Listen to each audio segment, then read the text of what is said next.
post-match interview here at the Erie following today's 8-0 win over AFC Dunstable. Just got Dave skipped on here today, so just be Dave for the interview. I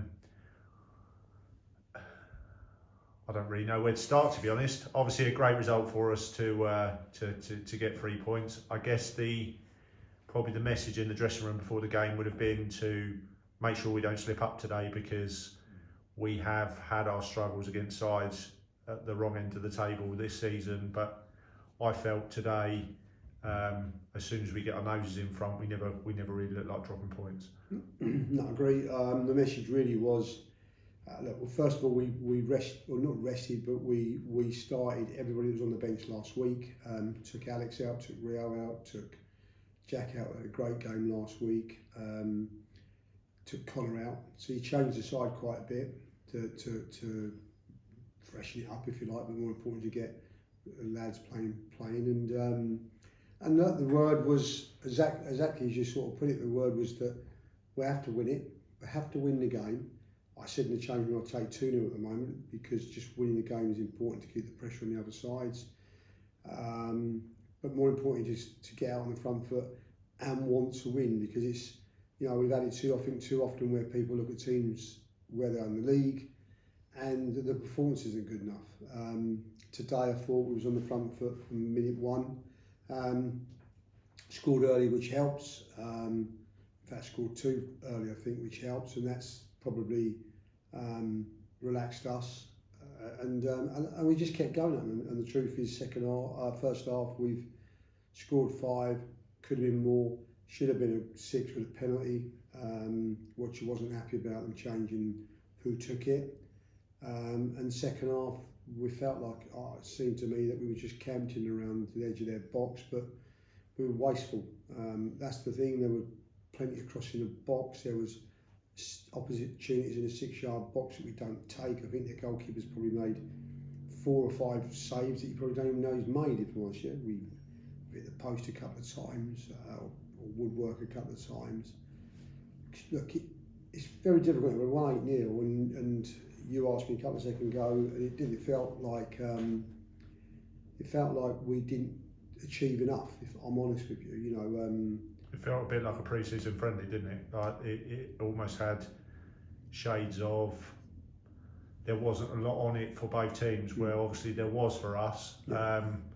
Making the number of changes that we did and the players we left out, there's always that possibility. I mean, Raiders Lane earlier in the season springs to mind, where we've left players out and it's kind of backfired on us. So maybe from a performance perspective, it probably wasn't as high, and we weren't as ruthless as we would have liked, but we've still delivered what we needed to do, which was to get over the line and get another 3 points. Yeah, and we've made, and the thing today is that we've at least took a lot of the chances we made, because we went to Lions a couple of weeks ago and missed absolute sitters, you know, in the first half at their place, and in the end that became a tough game because we hadn't put them to bed. Today that was put to bed. Second half felt to me a little bit like everybody wanted to score, and so we were having shots from 30 and 40 yards. We had people ignoring a simple pass because they wanted to get a shot off, and there was a lot of blocks by them, but there were a lot of blocks because there shouldn't have been shots at them in the first place, you know. So, and it's, I mean, I was speaking to one of the Hitchin committee a couple of weeks ago when they beat them, and I think they were sitting at 8-0 with probably 20 minutes to go and didn't score another. But I think sometimes at that point it's difficult because of that reason, that everybody thinks they can have a go. Everybody gets a bit greedier. Everybody wants to be the next person to score, and is one of those. And I think the disappointment is to have not been. Look, it's 8-0, but we could and should have been a bit more ruthless, in my opinion. You know, it should have been 6 at half time, and then we keep going in the second half. You know, but I would say, look, credit them. They never gave up. They never stopped running. They never stopped working. You know, the guys in charge of that side, when you think the position they're in at the moment and how each week's going, none of those lads are not. It's very hard not to feel for them a little bit, because I'd say credit to them. I'd say they're going through a difficult time and they're conceding lots of goals at the moment, but full credit to them for keeping fulfilling the fixtures as well, because obviously it's not an easy gig when you know that it's a struggle, and obviously we know AFC Dunstable well, and down the years they've always been a very formidable opponent. Yeah, I put that in the programme now. You know, we've had some unbelievable games with these. You know, obviously the County Cup win, but some of the sides they've had some tremendous sides over the last years. When Heafy was there, then when the next two guys came in, they had great sides. There was never an easy game. It was always a battle. Under Heafy, it was a war because of the players they had on their side. And then once they turned into like the almost education side, they played some unbelievable football. You know, some of them guys have gone on to play some top football. So it's always been a good club. I don't know what's happened in this season.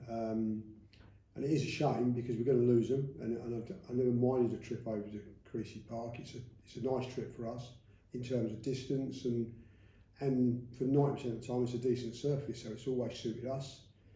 But something's happened, which is a shame. But obviously, from within, something's happened from within. So, I don't know whether they overdid it with budgets and things, or what reason, but it will be a shame, and it will be a shame to lose them. I won't lie about that. It's one of the kinder trips for me, so I'm quite pleased with it. But like I say, we've done a job today. We've got a result. We need to get a result. I said in last week's interview, there's some big games coming up for the sides around us. That's shown today. One's a little bit of a surprise. The other one isn't necessarily. We've got a great result today. Next week, I think it's 2 or 3 of them play each other again. Certainly, Town play Hertford away, and there's some tough games from there. And when whether you've got Dunstable, and next week we're home to Marlow. We've got games we need to win. Marlow got a good result today, but we need to turn Marlow over just to keep the pressure on. We're back in the hunt for third place at the moment because of the Ware result, and But the goals, it's not just points, but the goals are important as well. As I say, I know we're frustrated to a certain degree that we didn't score more goals today, but those goals today could be crucial come the end of the season, because before obviously Town's defeat today, you're looking at potentially two places for 3 clubs in ourselves, Tame and Hertford, and our goal difference with Tame now is very, very similar. So it is important that we're not just winning games, but we're also scoring goals at the same time. I think Town is still probably 10 plus in front of us, so it's still a huge thing to turn around. But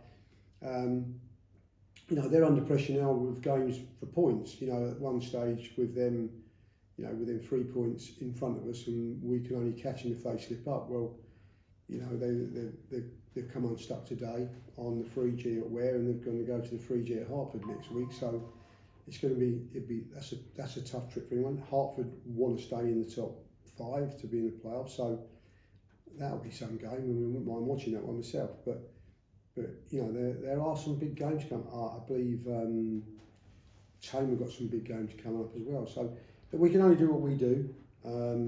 We've got a run of games that on paper are probably the easiest of all the sides in that playoff positions. In terms of positions, easy is not the right word because it's not. There's still some difficult opponents in there. Yeah, some big. We've got Ware, which is massive, but what I meant by that is we don't play any of the sides in the top 5, top 6.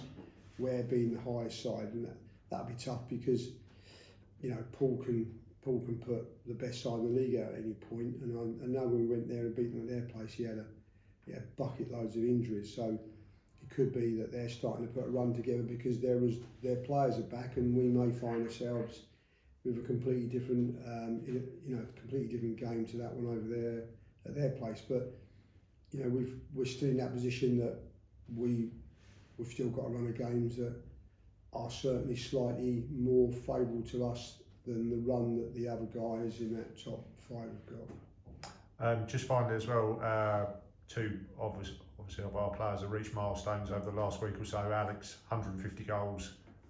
He scored his 150th at Barton last week, and Huntley today made his 350th appearance. Just a word for those guys. You know, Marshy's goals have been the reason at times we've been where we are in the leagues. He's probably not scored as many as he'd like to this season, but then we played him in the 10 out wide. We played him in a lot of different positions. We're playing Dunstable today, and I've put him on the bench and give him sort of 20-25 minutes. So he's very frustrated today, and of course he's let me know. But he's along with, look, we've lost Tom Coles, who was adding goals, but I think Alex Marsh has probably drove us on in where we've been in the league and lots of times, and it's been his goals that have been the forefront. Adam Hunt is Biggleswade FC. You know, I remember when we first became a senior team, we were training at Biggleswade Town, and we had his brother Tom with us, and Tom said, "Can my brother come and train?" He's just been released by MK Dons, which a lot of our lads have just been released at the time, and we said, yeah, of course you can. Turned up, and other than a brief spell when he disappeared to Welling and hated it, he's never left us. And our club, our changing room, what he brings to the club, I think he's the best right back in the league, but he's probably the best character in the league. We're laughing our heads off in the change room most of the time. It's usually his pranks or his stupidness or whatever but he's a pleasure to have around, you know. And I said to him today, I think he'll reach 700, and of course he claims he will. But look, what a player he's been for the club. You know, he deserves 350 games is some achievement, isn't it? Christ. And would we be where we are without him? Not at all, because I talk about our changing room, and there's some great people in there, and him and Tom Coles at the time were brilliant. But we've had some great people over the years in Cookman, you know, my lad and that. But the forefront's always been him. Excellent stuff. Well, enjoy your 3 points again tonight, Dave. We're back here next Saturday with, as you say, Marlow, the visitors, and then we head into the final month of the season, where hopefully we can keep ourselves in that playoff picture and look forward to a successful end to the season. So yeah, we catch up with you then. Thanks, Luke.